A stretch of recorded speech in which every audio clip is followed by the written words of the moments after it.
चलो एक तरफ लिखो फिजिकल चेंज,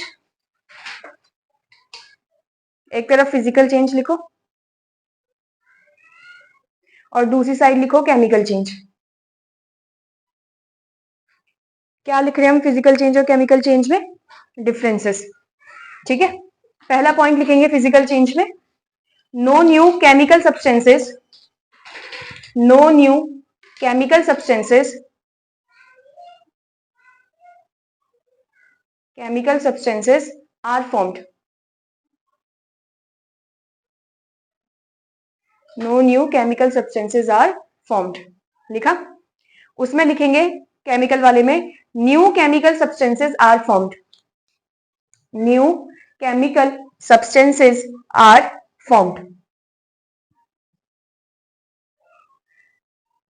लिख लिया? फिजिकल वाले के अंदर लिखेंगे physical state of substances changes, physical state of substances changes.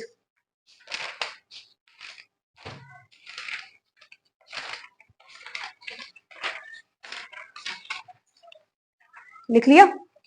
दूसरे में लिखेंगे physical as well as, physical as well as chemical properties changes, physical as well as chemical properties changes. लिख लिया?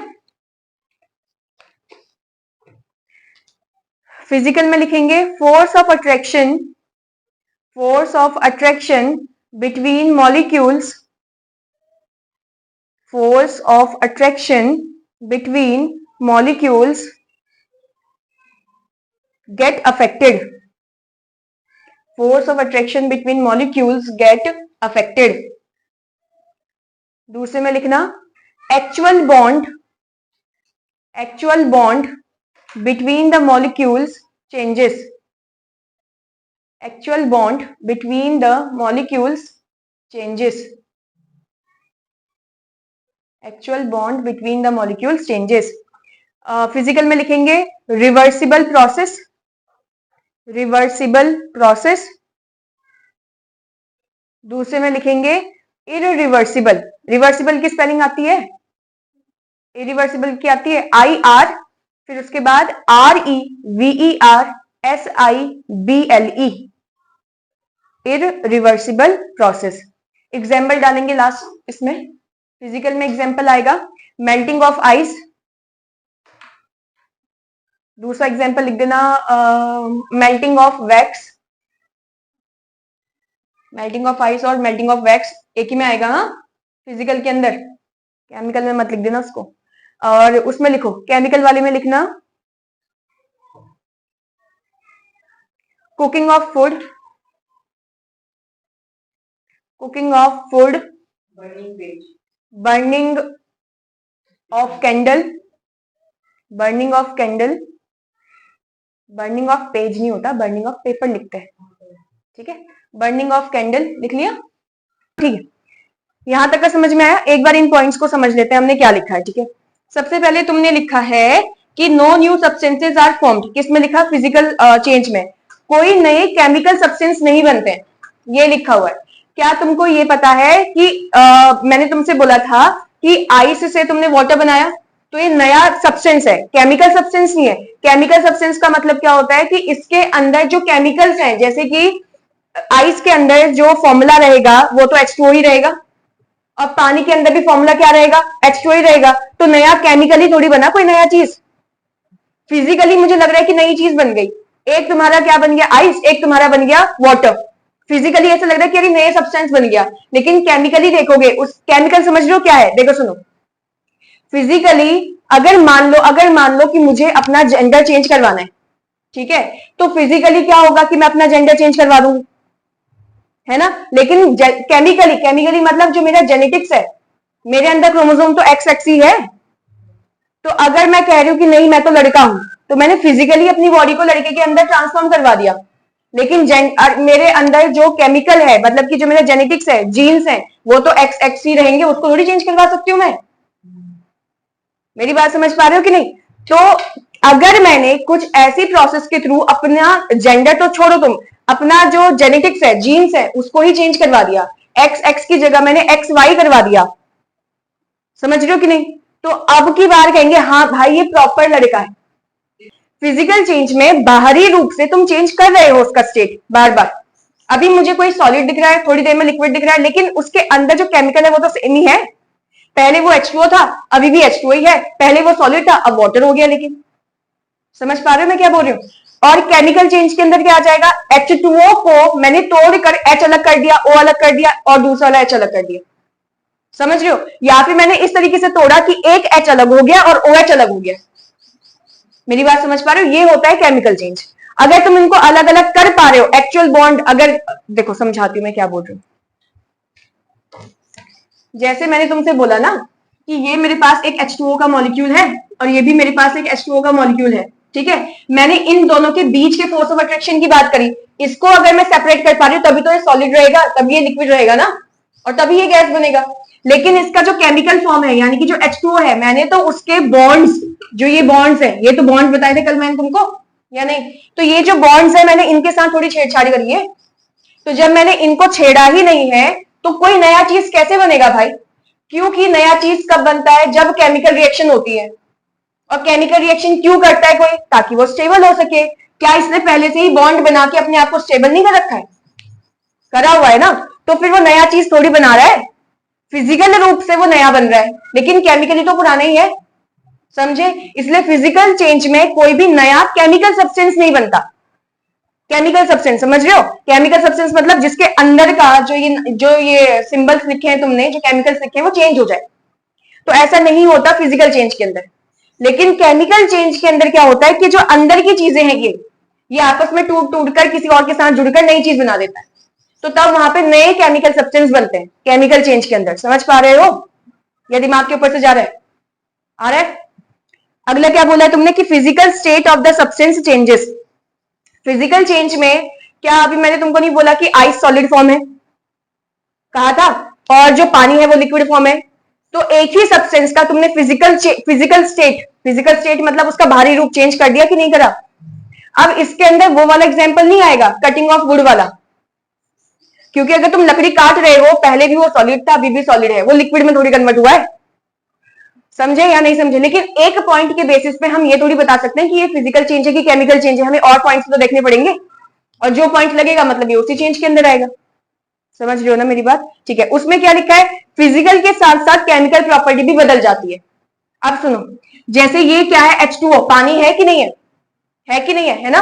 अगर मैंने इसको ये तोड़ दिया, ये H अलग कर दिया, ठीक है, और मैंने क्या करा, इन दो H को साथ में जोड़ दिया, मान लो, वैसे इसका नहीं जुड़ता, मान लो मैंने H2 बना दिया, इसमें से मैंने H2 बना दिया तोड़कर, और H2 क्या होती है, गैस होती है। समझ रहे हो? H2 क्या होती है, गैस होती है। ये अभी क्या था, वाटर। जैसे मान लेते हैं मैंने इसमें से तोड़कर H2 और O2 बना दिया, कैसे टूटा कैसे बना बात की बात है, मैंने इसको तोड़कर H2 और O2 बना दिया, बन सकता है। अब तुम कहोगे चलो H तो 2 है, O थोड़ी है 2, अरे अभी आएगा अभी आएगा, कैसे 2 हो रहे हैं, कैसे 3 हो रहे हैं, कैसे 4 हो रहे हैं, बस इसमें से मैं बना सकती हूँ ना, H2 और O2 बना सकती हूँ ना। अब तुम कहोगे H और O क्यों नहीं बन रहा, H2 और O2 क्यों बन रहा है कि नहीं? 2 क्यों आ रहा है इसके नीचे, सीधे H अलग लिख दो O अलग लिख दो। मैंने क्या बोला है, अकेला अकेला एटम एग्जिस्ट नहीं करेगा। क्या हाइड्रोजन का एटॉमिक नंबर 1 होता है? क्या इसका इलेक्ट्रॉनिक कॉन्फ़िगरेशन 1 होता है? तो क्या इसको एक और इलेक्ट्रॉन की जरूरत है? तो इसने अपने ही भाई के साथ एक इलेक्ट्रॉन की शेयरिंग कर दी, डोनेट वोनेट कुछ नहीं करा। अरे दोनों तो सेम है, कौन डोनेट और कौन गेन करेगा? समझ रहे हो कि नहीं? तो इसने क्या करा, अपने ही भाई के साथ एक एक इलेक्ट्रॉन शेयर कर दिया और H2 बन गया ना पूरा मॉलिक्यूल। आया समझ में? अब इसके पास भी 2 इलेक्ट्रॉन है, उस वाले के पास भी 2 इलेक्ट्रॉन है। तुम कहोगे कैसे, अरे एक तो खुद ही का इलेक्ट्रॉन है और एक दूसरा इलेक्ट्रॉन जो इसका था वो भी अब इसी का माना जाएगा जब तक ये शेयर कर रहे हैं। समझ पा रहे हो मैं क्या बोल रही हूं? वैसे ही ऑक्सीजन का एटॉमिक नंबर कितना होता है, 8। इसका इलेक्ट्रॉनिक कॉन्फ़िगरेशन करो, 2 क्या आएगा, 6 आएगा, ठीक है। 6 है तो कितने इलेक्ट्रॉन की जरूरत है, 2। तो इस ऑक्सीजन ने 2 इलेक्ट्रॉन यहां रखे, अपने भी तो रखेगा यार, शेयरिंग कर रहा है ना। शेयर कैसे करेगा, कुछ चीज तुमको तो देनी पड़ेगी अपनी, ठीक है। तो अपने अब ये 2 इलेक्ट्रॉन कहां से लेकर आया, ये कहां से लेकर आया 2 इलेक्ट्रॉन, अब ये समझाती हूँ। इसके पास कितने इलेक्ट्रॉन है टोटल, 6। तो पहले इन 6 इलेक्ट्रॉन को यहां रखो, 1 2 3 4 5 6। समझ में आया क्या करा मैंने इस ऑक्सीजन के जो 6 इलेक्ट्रॉन थे वो यहां रख दिए पहले ऐसे, जो आउटर मोस्ट वाले अंदर वाले शेल को नहीं रखेंगे, अंदर वाले शेल के इलेक्ट्रॉन्स को नहीं रखेंगे, बाहर वाले शेल को जिसका नाम है आउटर मोस्ट शेल, उसी शेल के इलेक्ट्रॉन्स को मैसे जोड़ देंगे। और जोड़ेंगे भी कैसे, दो दो के पेयर में। समझ में आ रहा है क्या? ठीक है, ठीक है। तो 1 2 3 4 5 6 ऐसे जोड़ दिया। ऐसे ही एक और ऑक्सीजन होगा, उसके भी 1 2 3 4 5 6। अब क्या होगा, अब कहेगा भाई देख ये एक इलेक्ट्रॉन इस इलेक्ट्रॉन के साथ में बॉन्ड बना देता हूं शेयर करके। समझ में आ रहा है? ये अभी है तुम्हारे उसमें आएगा, अभी चैप्टर नंबर 4 है केमिकल वाला, ये क्या नाम है, कार्बन एंड इट्स कंपाउंड। समझ रहे हो कि नहीं? और फिर वैसे ही इस वाले इलेक्ट्रॉन ने इस वाले इलेक्ट्रॉन के साथ पेयर कर दिया। ठीक, अब मैं पूछूंगी तुमसे कि इस ऑक्सीजन के पास बाहर वाले शेल में कितने इलेक्ट्रॉन है, तो तुम कहोगे 1 2 3 4 5 6, तो उसके खुद के ही थे, 2 शेयर और कर लिए उसने, तो उसके पास 8 इलेक्ट्रॉन हो गए। समझे? वैसे ही इस वाले इलेक्ट्रॉन के पास 1 2 3 4 5 6 अपने खुद के हैं, 2 उसने इसके साथ शेयर करके ले रखे हैं अभी, तो 8 उसके पास भी हो गए। आया समझ में कि नहीं? तो इसने क्यों करा अपने भाई के साथ बॉन्ड? अरे भैया क्योंकि वो चाह रहा है कि मैं स्टेबल हो जाऊं। मैंने इस H2O को कोई दूसरा बाहर से दिया नहीं, कंपाउंड या मॉलिक्यूल या एटम बॉन्ड बनाने के लिए। मैंने इसको तोड़ा, किसी भी तरीके से तोड़ा, और मैं चाह रही हूं कि इससे अब क्या बनेगा। तो इसने कहा कि भैया अगर तुम मुझे तोड़ रहे हो तो मैं अकेले अकेले एग्जिस्ट नहीं कर सकता हूं, क्योंकि मैं अनस्टेबल हूं। अनस्टेबल हो जाऊंगा तो मैं रिएक्टिव हो जाऊंगा, रिएक्टिव होऊंगा तो मैं रिएक्ट करूंगा जरूरी किसी ना किसी के साथ। समझ रहे हो? तो इसने क्या करा, इसने कहा कि भाई देखो मैं अगर तुम मुझे तोड़ोगे तो मुझे तो टूटना पड़ेगा ही, लेकिन मैं अकेले अकेले एटम के फॉर्म में नहीं एग्जिस्ट कर सकता क्योंकि मैं अनस्टेबल हो जाऊंगा। तो मैं अपने आप को स्टेबल बना के तुम्हारे सामने रखता हूं। समझ रहे हो? तो इसने जब अपने आप को तोड़ा तो एक H2 बन गया और एक O2 बन गया। आया? कैसे बना बात की बात है, क्यों ये बना सब बात की अभी पढ़ेंगे, सब आएगा अभी धीरे धीरे करके, लेकिन इतना समझ रहे हो मैंने क्या पढ़ाया?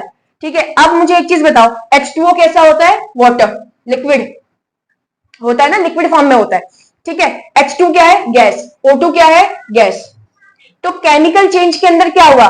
क्या उसकी केमिकल प्रॉपर्टी चेंज हो गई?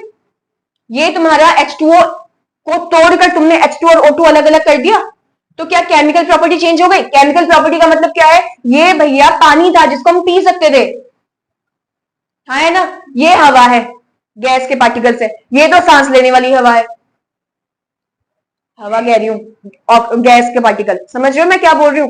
तो ये केमिकल चेंज उसका चेंज हो गया पूरी तरीके से, बॉन्ड तुमने तोड़ दिए, जो उसके खुद के बॉन्ड थे वो तोड़ दिए ना कंप्लीटली, तो केमिकल चेंज हो गया। दूसरा इसके साथ साथ फिजिकल चेंज भी हो गया, ये लिक्विड था वो गैस हो गया। बट जरूरी नहीं है कि हमेशा केमिकल चेंज के अंदर फिजिकल चेंज भी देखने को, मतलब फिजिकल स्टेट भी उसका चेंज हो। फिजिकल स्टेट मतलब अगर वो सॉलिड है तो वो लिक्विड हो जाए, या सॉलिड है तो गैस हो जाए, जरूरी नहीं है ऐसा हो, बट मोस्टली ऐसा भी देखने को मिलता है। हाँ, लेकिन उसके केमिकल जो है ना, ये वाले बॉन्ड जो है वो टूट कर नए जरूर बनेंगे, ये जरूर होता है केमिकल चेंज के अंदर। दिमाग में जा रहा है या दिमाग के ऊपर से बाउंस होके निकल रहा है? आ रहा है समझ में इतना या नहीं? तो हमने क्या पॉइंट पढ़ा पहला वाला, कि फिजिकल चेंज के अंदर तो कोई केमिकल सब्सटेंस नए बनते नहीं है, समझ रहे हो ना, और केमिकल चेंज में नए सब्सटेंस बनते हैं, और ऐसे ही बन रहे हैं जैसे मैंने इसको तोड़कर ये बना दिया। अगले पॉइंट में क्या बताया तुमको कि फिजिकल स्टेट जो होता है वो चेंज हो जाता है सब्सटेंस का, सॉलिड लिक्विड में कन्वर्ट हुआ, लिक्विड गैस में कन्वर्ट हो गया, पर हर जगह नहीं होता फिजिकल चेंज के अंदर ऐसा, हाँ है ना, ठीक है। और लेकिन अगर मैं उसकी बात करूं किसमें, केमिकल चेंज में, कि वहां पे फिजिकल और केमिकल प्रॉपर्टी दोनों ही बदल रही है। आ रहा है समझ में क्या कह रही हूं? फिजिकल प्रॉपर्टी तो ज्यादा चेंज हमको ना देखने को मिले, लेकिन केमिकल प्रॉपर्टी के अंदर जरूर चेंज देखने को मिलेगा। कुछ समझ रहे हो? ठीक है। अगला क्या है? Force of attraction between molecules get affected. क्या यहां पर इसके बीच का और इसके बीच का जो फोर्स ऑफ अट्रैक्शन होता है उसी के अंदर चेंज देखने को मिला था? क्या दो पार्टिकल अगर पास पास आएंगे तो वो सॉलिड का रूप ले लेंगे, अगर थोड़ा सा दूर होंगे तो लिक्विड हो जाएंगे, और अगर बहुत दूर हो जाएंगे तो क्या हो जाएंगे? गैस हो जाएंगे। तो क्या ये फोर्स ऑफ अट्रैक्शन की वजह से ही है ना? तो हमने बोला कि फिजिकल चेंज के अंदर फोर्स ऑफ अट्रैक्शन जो होता है मॉलिक्यूल्स के बीच में, उनके अंदर चेंज देखने को मिलता है। समझ में आया? उस वाले में क्या लिखा हुआ है? Actual bond between the molecules changes. Actual bond मतलब क्या होता है? ये वाले बॉन्ड जो उन्होंने बना रखे थे, ये वाला बॉन्ड, चाहे शेयर करके बनाया हो, चाहे इलेक्ट्रॉन्स को डोनेट करके या ट्रांसफर करके बनाया हो। ठीक है, तो ये जो एक्चुअल बॉन्ड थे इसके अंदर चेंजेस देखने को मिलेंगे। क्या ये टूटा नहीं है यहां पर एक्चुअल बॉन्ड, और टूट कर ये नहीं बना दिया? क्या इसका बॉन्ड देख रहे हो तो एक बॉन्ड दिख रहा है दोनों एच के बीच में, लेकिन ऑक्सीजन को देखोगे तो क्या दो बॉन्ड दिख रहे हैं तुमको ऑक्सीजन के बीच में, और ऐसा कुछ यहां नहीं था।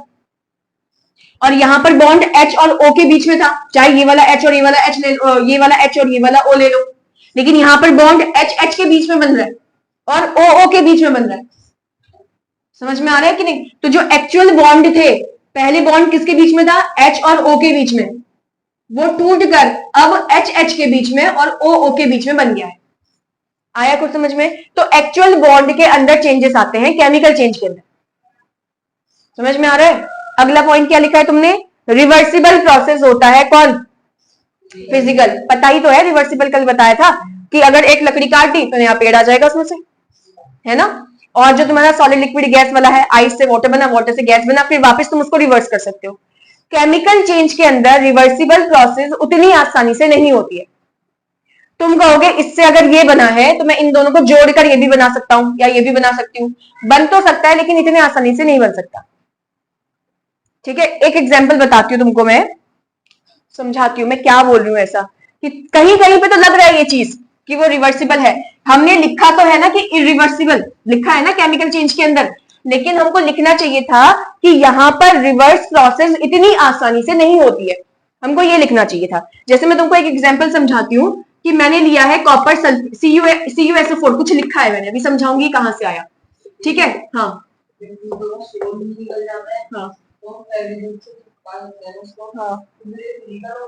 हाँ, टूट गया तो निकाल, दोबारा चिपका दिया, क्या है इसमें? कुछ है नहीं है ना? हाँ ठीक है, ये हमारे पास कुछ केमिकल है। ठीक, अब सुनना ध्यान से मैं क्या बोल रही हूँ। मैंने तुमसे ये बोला कि इसकी रिएक्शन तुम जब इसके साथ करवाओगे तो तुमको ये देखो क्या डिफरेंस दिख रहा है यहाँ पे CuSO4। अभी मैं इस पे आऊंगी और ये क्या चल रहा है, अभी ये क्या है, कैसे बना कैसे नहीं बना, क्या बोलते हैं इसको, सब सिखाऊंगी और तुमको भी ये सिखाऊंगी कि इसको बनाना कैसे। ठीक है, बट अभी एग्जाम्पल आ गया, वो टॉपिक आ गया, इसमें से मैं इसको समझा रही हूँ कि इरिवर्सिबल कैसे हो गया। ये जो CuSO4 है, इसकी रिएक्शन जब तुमने Zn के साथ करवाई, इनको क्या नाम बोलते हैं थोड़ी देर में डिस्कस करेंगे। ठीक है, तो Zn के साथ रिएक्शन करवाई तो तुम्हें क्या देखने को मिला कि Zn ने इस Cu को उसकी जगह से हटा दिया और SO4 के साथ बॉन्ड बना के निकल गया, दिख रहा है? और ये Cu जो अलग हो गया था वो यहाँ पे अलग पड़ा हुआ है। ये समझ में आया? अब मैंने क्या करा, मैंने देखो इसकी रिएक्शन देखो, मैंने ZnSO4 की रिएक्शन Cu के साथ करवा दी। ठीक है, तो मुझे क्या मिलना चाहिए था? मुझे मिलना चाहिए, ओहो इसका इंक लीक कर रहा है, Zn और CuSO4 मिलना चाहिए, हाँ है ना? इससे क्या मिलना चाहिए? Zn और CuSO4 मुझे मिलना चाहिए। ठीक है, लेकिन ऐसा कोई भी चीज हमको मिलता नहीं है, रिएक्शन होती ही नहीं है। समझ रहे हो मैं क्या बोल रही हूं? जबकि ऊपर वाली रिएक्शन हो गई है, जिंक ने इस Cu को हटाकर उसकी जगह ले ली और Cu को अलग कर दिया, ऊपर वाली रिएक्शन हो गई है, लेकिन नीचे वाली क्यों नहीं हो रही है? फिर पहली चीज तो ये कि नीचे वाली रिएक्शन नहीं हो रही है, इसका मतलब रिवर्सिबल नहीं है। समझ रहे हो? दूसरा क्वेश्चन, ये नीचे वाला रिएक्शन क्यों नहीं हो रही है, उसका रीजन बताओ हमको, जो मैं अभी थोड़ी देर में बताऊंगी। मेरी बात समझ में आ रहा है या नहीं आ रहा है? ठीक है, चलो इसको भी यही बता देती हूँ क्योंकि अभी फिर आएगा टॉपिक। नीचे वाली रिएक्शन देखो, सुनो, अगर अभी तुम में से और मुझ में से पावर किसकी ज्यादा है? पावर किस हिसाब से, मैं फिजिकल पावर की बात नहीं कर रही हूँ। कोई भी बच्चा अगर मिसबिहेव करेगा मैं उसको यहां से हटा सकती हूँ कि तुम जाओ कल से मत आना, है कि नहीं? फिलहाल तो मेरे पास ही पावर है ना, तो जिसके पास ज्यादा पावर है वो नीचे वाले को आसानी से हटा सकता है उसकी जगह से। समझे? इसका मतलब कि अगर जब ये बॉन्ड बना के रखा था, जिंक ने अगर Cu को हटाया है तो इसका मतलब जिंक की पावर ज्यादा होगी, तभी उसने उस Cu को हटा के यहां पे अपना बॉन्ड बना दिया उसके साथ।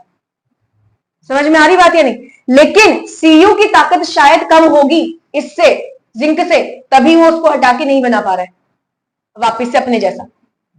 मेरी बात समझ में आ रही है कि नहीं आ रही है? अब हमको पता कैसे चलेगा किसकी पावर ज्यादा किसकी पावर कम? उसके लिए पूरी सीरीज है, याद करवाऊंगी, छोटी सी है, ज्यादा नहीं है। समझ में आ रही है बात या नहीं आ रही है? ये भी इसका रीजन समझ में आ गया क्यों नहीं हो रहा है ऐसा। इसका मतलब अब हमको ये भी पढ़ना है कि कौन कौन से केमिकल किस किस के साथ रिएक्ट करते हैं और कौन कौन से नहीं करते। और इतना कोई भारी भरकम नहीं है, बहुत इजी है, समझो, बहुत इजी है, इतना टफ नहीं है ये चैप्टर। अभी खुद ही समझ जाओगे कितना इजी है। इतना समझ में आया या नहीं? तो केमिकल रिएक्शन समझ में आई? कुछ मुझे ऐसा लग रहा है जैसे हमने अभी, छोड़ो उसको, जैसे हमने अभी H2O का रिएक्शन करवाया तो यहां पर H2 + O2 बना, तो मैं इन दोनों को जोड़कर वापस H2 + O2 को जोड़कर वापस H2O बना सकती हूं। ऐसा नहीं है कि नहीं बन सकता। तो इसका मतलब केमिकल प्रोसेस भी रिवर्सिबल है, बट हर जगह केमिकल प्रोसेस रिवर्सिबल नहीं होती है। इसलिए हमने लिखा तो इरिवर्सिबल है, बट उसमें लिखना चाहिए कि it can not be reversed easily, ये लिखना चाहिए था।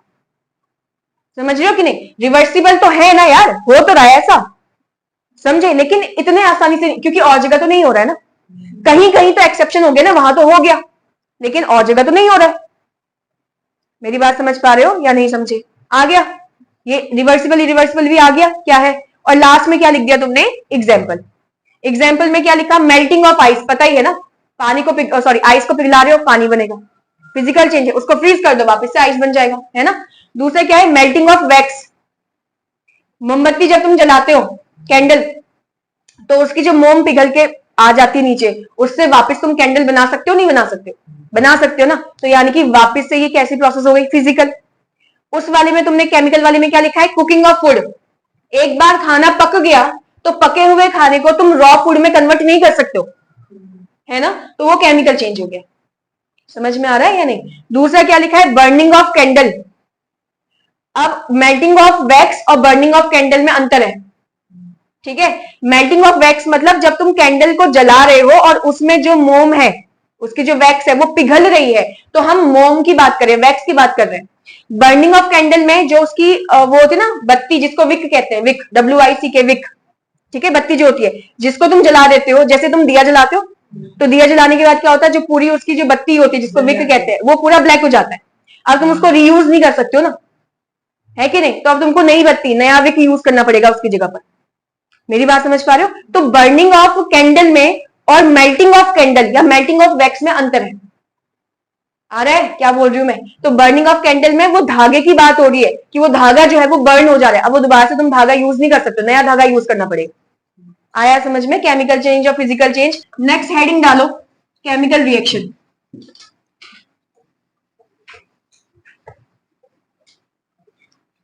अभी तुमको चैप्टर समझ में आ रहा है?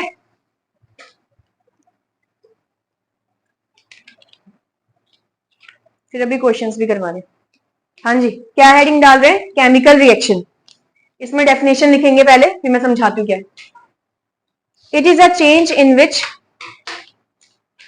it is a change in which one or more substances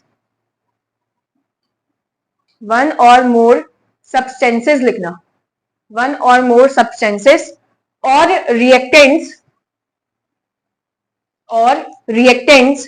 react to form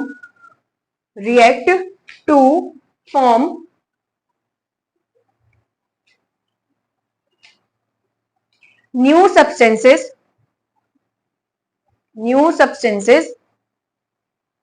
with entirely या with completely लिखना, with completely different properties, with completely different properties। सुनो क्या बोल रहा है वो, with completely different properties, इतना लिख लिया। कहां पे अटके बच्चे? रिएक्टेंट है, रिएक्टेंट, REACTANT, रिएक्टेंट है ना वो, ANT, रिएक्टेंट्स या रिएक्टेंट जो भी लिखते हो। सुनो अब ध्यान से सुनो, मैंने तुमसे क्या बोला, सबसे पहले ये जो जितना भी तुमने शब्द लिखा है उसमें एक शब्द मुझे दिख रहा है, वो है रिएक्टेंट, लिखा है ना, रिएक्टेंट वर्ड लिखा है, और कहीं पे लिखा है न्यू सब्सटेंसेस आर फॉर्म्ड, लिखा है, तो न्यू सब्सटेंसेस को हम बोलते हैं प्रोडक्ट, ठीक है, नए सब्सटेंसेस जो बने हैं उसको हम क्या बोलते हैं? प्रोडक्ट। अब सुनो क्या है, जब रिएक्टेंट के बीच में देखो रिएक्टेंट में शब्द आ रहा है रिएक्टिव, तो रिएक्टेंट वो सारे कंपाउंड्स होंगे, वो वाले सब्सटेंसेस होंगे जो आपस में रिएक्ट करते होंगे, समझ में आ रहा है कि नहीं? रिएक्टेंट में शब्द आ रहा है ना रिएक्ट, यानी कि ये वो सारे सब्सटेंसेस हैं, वो सारे कंपाउंड्स हैं, वो सारे केमिकल्स हैं, वो सारे मॉलिक्यूल और आयंस या फिर एटम्स हैं जो आपस में रिएक्ट करते हैं, और रिएक्ट करने के बाद क्या बना देते हैं? प्रोडक्ट बना देते हैं। और प्रोडक्ट मतलब क्या हो गया? नया सब्सटेंस हो गया। समझे या नहीं समझे? और किसके अंदर पड़ रहे हैं? Chemical reaction. रिएक्शन मतलब क्या होगा कि कुछ हमारे पास ऐसे केमिकल्स हैं जो आपस में रिएक्ट कर रहे हैं, और रिएक्ट करने के बाद नया सब्सटेंस बना रहे हैं, और जो नया सब्सटेंस है उसकी प्रॉपर्टी कंप्लीटली डिफरेंट होगी पुराने वाले से। क्यों होगी कंप्लीटली डिफरेंट? अरे क्या मैंने तुमको एग्जाम्पल दिया था H2O का, इसको तोड़कर तुमने क्या H2 प्लस O2 बनाया था? क्या इसकी प्रॉपर्टी और इसकी प्रॉपर्टी और इसकी प्रॉपर्टी डिफरेंट है? वो तो हम पीते हैं, इसको तो हम हमारे सर्वाइवल के लिए ये भी इंपॉर्टेंट है, ये भी इंपॉर्टेंट है, लेकिन ये पीते हैं और इसको तो हम इनहेल करते हैं ना।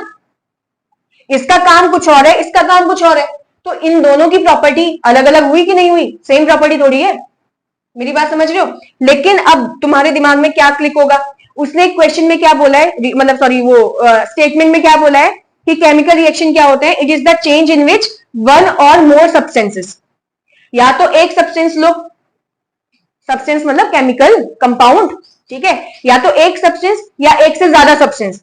क्या यहाँ पे मैंने एक सब्सटेंस लिया है, ठीक है, और एक से ज्यादा वाला, अभी मैंने तुमको एक एग्जांपल बताया है, CuSO4 प्लस Zn, क्या एक से ज्यादा सब्सटेंसेस हो गए? एक सब्सटेंस ही हो गया, एक ही हो गया, है ना? या तो एक सब्सटेंस या एक से ज्यादा सब्सटेंस जब आपस में रिएक्ट करते हैं तो क्या बनाते हैं? नए प्रोडक्ट्स बनाते हैं, नए कंपाउंड्स बनाते हैं, जिनकी केमिकल प्रॉपर्टीज या chemical physical property completely different होती है। समझ में आया कि नहीं? जैसे इसका प्रोडक्ट क्या बनेगा? ZnSO4 plus Cu। समझ में आया कि नहीं आया? अब तुमको ये तो समझ में आ गया, चलो इसने इसको हटाया, वो तो वो बन गया। इसमें ऐसा क्या हुआ कि ये बन गया? इसने किसके साथ रिएक्ट करा? हम तो हमारे घर में पानी देखते हैं, घर में पड़ा रहता है, ये बॉटल में भी पानी पड़ा हुआ है, तो ये कन्वर्ट क्यों नहीं हो जा रहा है H2 और O2 में? मेरी बात समझ में आ रही है कि नहीं? पानी हमारे, अरे नदियों में इतना पानी है, समुद्र में इतना पानी है कि नहीं? तो H2 और O2 में कन्वर्ट क्यों नहीं हो जा रहा है वो? इसका मतलब हमें बाहर से कुछ ना कुछ डालना पड़ेगा ऐसा जो उसको तोड़कर H2 और O2 में कन्वर्ट करवा सके। मेरी बात समझ रहे हो या नहीं समझे? इसमें तो उतना कुछ जरूरी नहीं है डालने का, क्योंकि मैंने बोला इसकी पावर ज्यादा है ना, तो जैसे ये पड़ेगा, अरे उसकी पावर ज्यादा है, वो आराम से उसको हटा के अपनी जगह पे ले लेगा, मतलब उसकी जगह ले लेगा। समझ रहे हो? लेकिन यहां तो कुछ है ही नहीं ऐसा कि इसको कुछ हटा सके, इसको कोई तोड़ सके, इसका मतलब मुझे बाहर से कुछ ऐड करना पड़ेगा इसमें। समझ में आया कि नहीं? जब तुम बाहर से कुछ ऐड करते हो तो उसको यहां लिखते हैं इस एरो के ऊपर, और उसका नाम होता है रिएजेंट। उसका नाम क्या होता है? Reagent, agent. वर्ड लिख रहा है एजेंट। एजेंट क्या होता है? जो दूसरों के लिए काम करता है। होता है कि नहीं होता? अरे इसमें एजेंट वर्ड लिख रहा है ना, AGENT, एजेंट। तो एजेंट क्या काम करता है? जो दूसरे के लिए काम करेगा। आगे क्या लगा रखा है? रिएजेंट, री लगा रखा है, और रिएक्टेंट में भी री आ रहा है।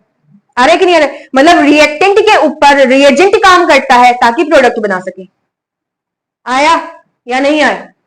समझ में आया? अब रिएजेंट को हमेशा हम कहां लिखते हैं? या तो एरो के ऊपर लिखेंगे, अगर एरो के ऊपर नहीं लिखते हैं तो इधर लिख देंगे, इसी साइड, मतलब इसी साइड लिख देंगे, रिएक्टेंट वाली साइड में। समझ में आ रहा है मैं क्या बोल रही हूँ? इसका मतलब मैं इस कॉपर सल्फेट को यहां लिख सकती हूँ, इस जिंक को इस एरो के ऊपर भी लिख सकती हूँ। समझ में आ रहा है? तो ये, अरे ये जिंक था तभी तो ये रिएक्शन हुई ना, तो इसका मतलब शायद इस वाले इक्वेशन में ये जिंक ही हमारा रिएजेंट की तरह काम कर रहा है। समझ में मेरी बात आ रही है या नहीं आ रही? ठीक है। अब तुम कहोगे फिर इसमें क्या यूज करें हम?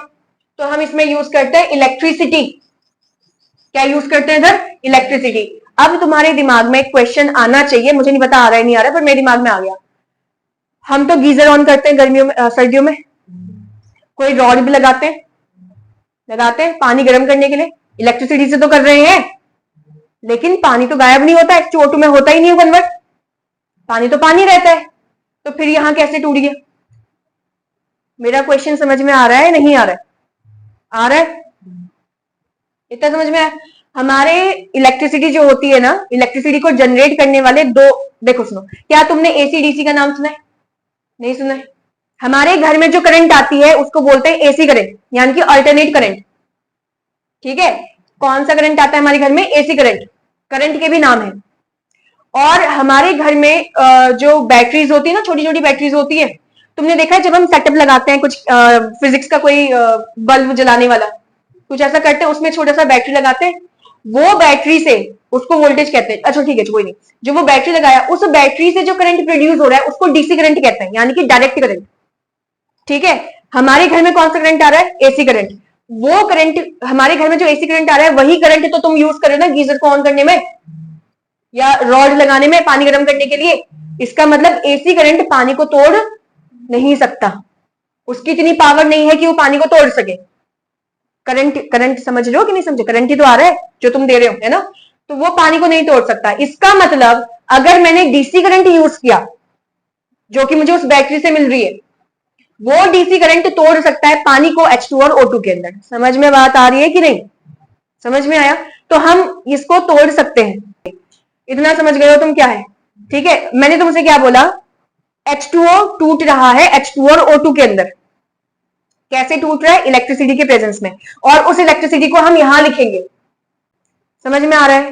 केमिकल रिएक्शन समझ में आया? तो केमिकल रिएक्शन क्या होते हैं? जिसमें एक सब्सटेंस या एक से ज्यादा सब्सटेंस जिनको हम रिएक्टेंट कहते हैं वो आपस में रिएक्ट करते हैं और नए सब्सटेंसेस को बनाते हैं। ये जो नए सब्सटेंस होते हैं इनकी जो प्रॉपर्टी है वो पूरी तरीके से डिफरेंट होती है अपने ओरिजिनल सब्सटेंसेस से। समझ में आ रहा है कि नहीं? ठीक है, अब हमेशा ध्यान रखेंगे एरो का जहां पे टेल है, पूंछ वाला जो पॉइंट है, वो साइड हमेशा रिएक्टेंट रहेगी। ठीक है, और जहां पर उसका हेड है, एरो का हेड है, उस साइड को हमेशा प्रोडक्ट रहेगा। कल को अगर मैं इक्वेशन को ऐसे की जगह पे ऐसा बना दूं, बना सकती हूं ना? ठीक है कि नहीं? तो अब की बार ये जो है ये क्या बन जाएंगे? रिएक्टेंट। समझ में आ रहा है? और ये क्या बन जाएगा? प्रोडक्ट। और जैसे मैंने इसका एरो चेंज किया तो अब की बार ये क्या हो जाएगा? रिएक्टेंट। समझ में आ रहा है? और ये क्या हो जाएगा? प्रोडक्ट। तो ध्यान से रखना है, मतलब ध्यान से क्वेश्चन सॉल्व करने हैं। वैसे इतना इजी तो कुछ पूछेंगे नहीं, बट ध्यान ये रखना है कि एरो किस साइड को है, एरो किस साइड, मतलब एरो की साइड में जो कंपाउंड्स हैं वो कौन सा रिएक्टेंट है और कौन सा प्रोडक्ट है। समझ में आया? एरो के ऊपर हमेशा क्या रहेगा? रिएजेंट। जरूरी नहीं है कि हमेशा हो, बट हम जनरली ऊपर ही लिखते हैं, कभी कभी ऐसे बगल में भी लिखा जा सकता है। समझे या नहीं समझे? इतना आ गया सारा का सारा। रिएक्टेंट क्या होते हैं? जो स्पीसीज आपस में रिएक्ट कर रहे हैं, जो कंपाउंड्स आपस में रिएक्ट कर रहे हैं, उनको रिएक्टेंट कहते हैं। समझ में आया? प्रोडक्ट्स क्या होते हैं? जो कंपाउंड नए बने हैं, जो सब्सटेंसेस नए बने हैं केमिकल रिएक्शन के अंदर, उनको प्रोडक्ट्स कहते हैं। ठीक है? हाँ, तो ये ध्यान रखना, ये सारे क्या है? ये सारे क्या है भैया? रिएक्टेंट्स। ठीक, और ये सारे जो, अब देखो एक चीज और बताती हूँ, यहाँ पे दो प्रोडक्ट बने हैं ना, यहाँ पर भी दो प्रोडक्ट बने हैं ना, तो ऐसा जरूरी नहीं कि हर जगह दो प्रोडक्ट बने, दो से ज्यादा भी बन सकता है, एक भी बन सकता है। क्या मैंने अभी इस प्रोसेस को उल्टी कर दी थी ऐसे? तो क्या अभी इस बार एक ही प्रोडक्ट बना? नहीं बना मेरा, है ना? तो ऐसा मत कहना कि हमेशा दो ही प्रोडक्ट बनते हैं, दो भी बन सकते हैं और दो से ज्यादा भी बन सकते हैं। ठीक है, तो ये क्या है? सारे प्रोडक्ट्स। आ गया समझ में? लिख लिया ना सभी ने? अगला टॉपिक ये, जैसे मैंने तुमको बताया CuSO4 ना, ऐसा पढ़ाया था कुछ अभी, तो ये बना कैसे, अब हम इस पर डिस्कशन कर रहे हैं, फिर मैं एनसीईआरटी के कुछ क्वेश्चंस करवाऊंगी तुमको। ठीक है, ये कैसे बना, हमने कैसे बनाया इसको, 9th में था ही बनने वाला। ठीक है, अब एक चीज और समझा देती हूँ, आगे तुम जो भी लिखोगे वो मेटल होगा, ठीक है, और पीछे जो भी आएगा वो सारा नॉन मेटल होगा। अभी एक और चीज मैं पूछ रही हूँ तुमसे कि तुमको कैसे पता चला कि Cu वाले को ही मेटल लिखना है? क्या CuS नहीं हो सकता मेटल? ये भी हो सकता था, या S को नॉन मेटल कह देते या O को नॉन मेटल कह देते, है ना? ठीक है, क्या देखो ध्यान से समझना, जो मेटल होते हैं उन सबके ऊपर प्लस का साइन होता है। तो जितने भी पॉजिटिव वाले हैं, जैसे H positive, Na positive, aluminium 3 positive, ये सारे मेटल्स होंगे जिनके ऊपर प्लस का साइन आएगा। जितने भी नॉन मेटल्स होंगे उन सबके ऊपर कैसा साइन आएगा? नेगेटिव का साइन आएगा। जैसे कि OH नेगेटिव है ना हमारे पास, Cl negative, F negative, Br negative, उसके अलावा SO4 2 नेगेटिव, याद है क्लास 9 में पढ़ा था SO4 2 नेगेटिव, जिसको याद नहीं अभी दोबारा पढ़ेंगे। ठीक है, तो क्या यहाँ पर भी SO4 नहीं है? तो ये नेगेटिव वाला हो गया ना पूरा, तो इस पूरे को एक गुच्छे में लेके जाएंगे। समझ में आया कि नहीं आया? तो मेटल और नॉन मेटल यानी कि पॉजिटिव वाला और नेगेटिव वाला आपस में चिपकते हैं, तुमको पता ही ये चीज, क्योंकि उनके बीच में फोर्स ऑफ अट्रैक्शन लगता है ना। और इसका मतलब ये तब बना होगा जब इसने इलेक्ट्रॉन्स को ट्रांसफर करा होगा, तभी तो केमिकल के अंदर पढ़ रहे हैं इसको, तभी तो एक केमिकल वाला होगा, तभी तो केमिकल रिएक्शन के अंदर इसको लेकर आ रहे हैं हम, क्योंकि केमिकल रिएक्शन के अंदर से वही आएंगे जिनके बॉन्ड्स टूटते होंगे, एक्चुअल बॉन्ड। तो जब इसने अपने, और मैंने तुमसे पहले बोला था, जिसके इलेक्ट्रॉन्स के साथ छेड़छाड़ हो रही है, चाहे इलेक्ट्रॉन ट्रांसफर कर रहे हो चाहे इलेक्ट्रॉन शेयर कर रहे हो, वो सारे केमिकल रिएक्शन के अंदर आएंगे। समझ रहे हो कि नहीं? इसीलिए हम यहाँ पे देख नहीं रहे हो प्लस का साइन और माइनस का साइन वाला, तो यानी कि प्लस का साइन कैसे आ रहा होगा, जब उसने अपनी बॉडी से इलेक्ट्रॉन निकाला होगा। माइनस का साइन कैसे आ रहा है, जब उसने अपनी बॉडी में इलेक्ट्रॉन डाला होगा। तभी उन्हीं कंपाउंड्स के बारे में यहां पढ़ना है जिनके ऊपर प्लस और माइनस का साइन आता है। समझे या नहीं? सुनो, अब एक साइड पहले हम मेटल्स लिख रहे हैं, फिर दूसरी साइड हम नॉन मेटल्स लिखेंगे, ठीक है? साथ साथ लिखते जाना। एक साइड मतलब पहले मेटल्स लिख लो सारे, ये नहीं कि मैं इस साइड लिख लूं तो तुम भी इधर ही लिखो, पहले सारे मेटल्स लिख लेना। H पॉजिटिव का नाम आएगा हाइड्रोजन,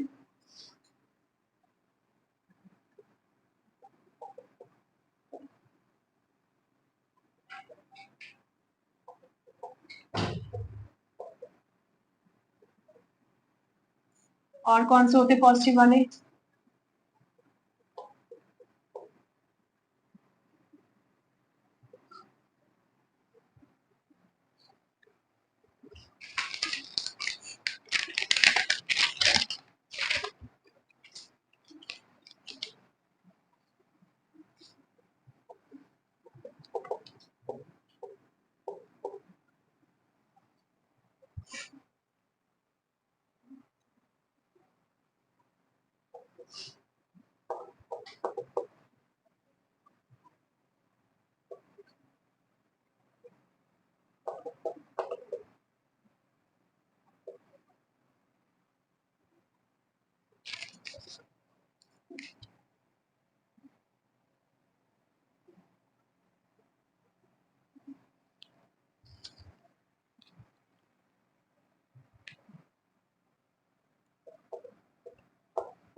तुम नीचे को लिखते जाना इसको।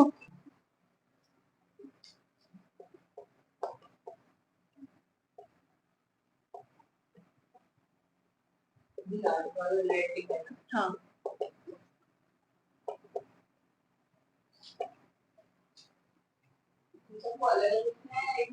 एक ही साथ लिखना चाहो एक ही साथ लिख दो।